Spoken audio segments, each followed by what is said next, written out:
वही पिया इस शरीर को समीर न बनाइए पिया शीतल लहरी में बहरी न जाइए पिया इस शरीर का समीर न बनाइए पिया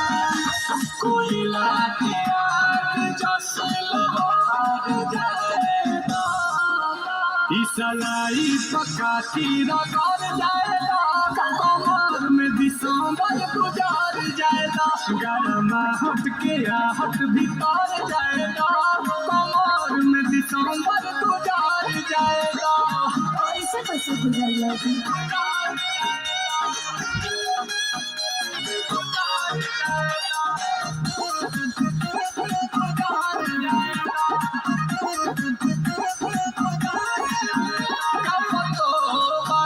चपतो बारू आग पुअरा के तू तपतो बारू अरे जड़ नहीं अरे पिया लगा हो